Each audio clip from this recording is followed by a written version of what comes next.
Petr Yan versus Sean O'Malley. Interesting matchup. I didn't know Petr Yan was really going to actually be taking that fight. Obviously, when you look at that fight from an optics standpoint,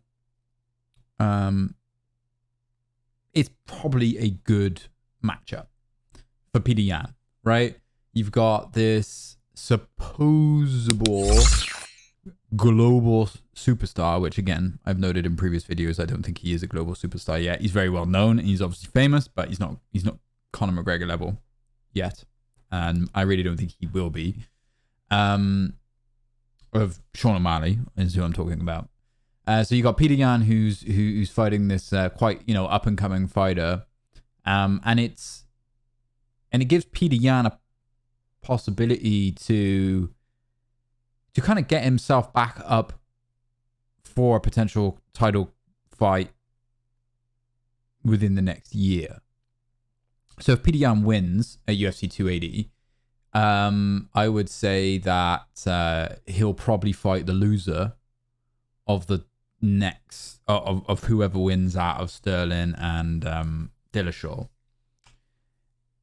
And that will then obviously put him probably back to that number one contendership, and maybe there'll be maybe depending on who wins, there'll be a rematch, or maybe they'll give it to him. But that bantamweight division definitely is lacking. There's some possibilities there of some other fighters, but I think those are kind of your thoughts. So from a Petr Yan perspective, if he can kind of suppress Sean O'Malley, that will keep him up into that top 4, and he won't be forgotten about.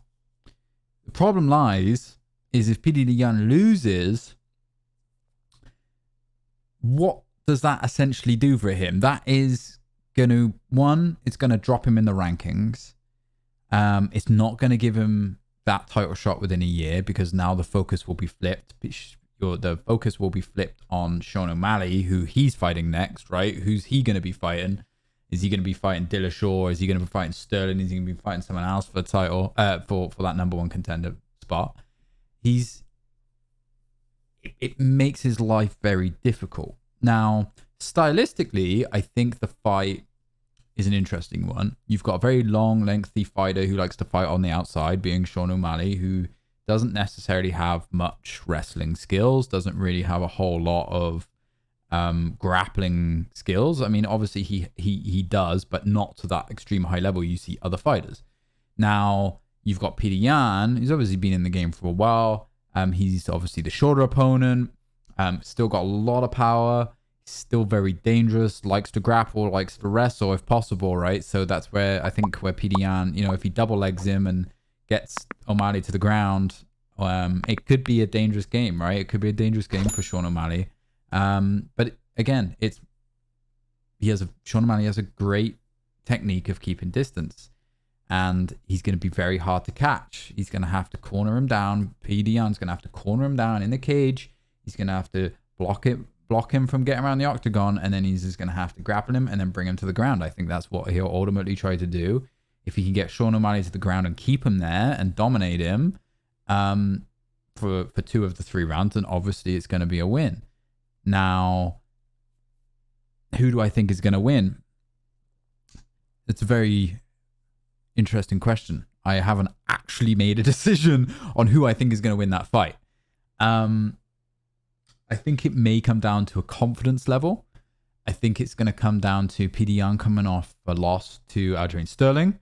However, the confidence will probably be there on the feet and in the wrestling, because Sterling dominated him from a grappling and jiu-jitsu perspective, but he doesn't have to worry about that with Sean O'Malley, right? That isn't a worry in Petr Yan's head. From a Sean O'Malley perspective, I would be worried of being taken down, and I would be worried about trying to get back up again and keeping the fight on its feet. I think if the fight stays on the feet, I think Sean O'Malley may have it in the bag.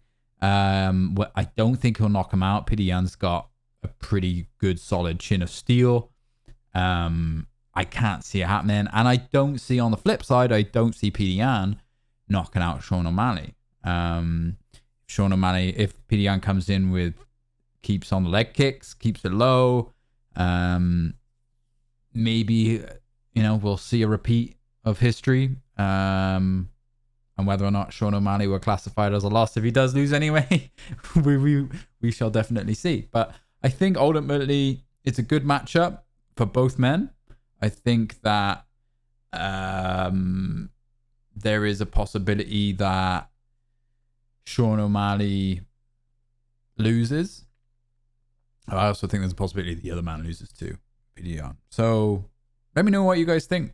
Leave me a comment in down below. I'm interested as though it's one of those fights where it's not forgotten about, but the card is so heavily loaded that everyone's talking about kind of Islam Makhachev and Charles Oliveira. And obviously then you've got the TJ Dillashaw fight, but then and Sterling fight, and then you've got this fight. But then, you've got the Gamrot Benel Dariush fight, and then you've got the two women fighting, and then you've got Bilal Muhammad, and you've got Mokaev, those types of fights going on as well. Like, it's just insane. It's an insane card. So that it's obviously not what people are talking about. People are talking about the main event. So I'm interested to see what you guys think on that. Leave me a comment down below. I'm interested to see who you think is going to win. Obviously, I know a lot of people who have got their money on Petr Yan to win, and I do not blame them whatsoever. And I know people who got Sean O'Malley to win. Let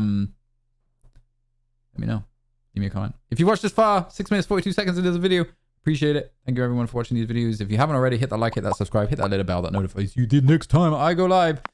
Thanks for watching Leave It Talks. My name's Rob, and I'll see you on the next one.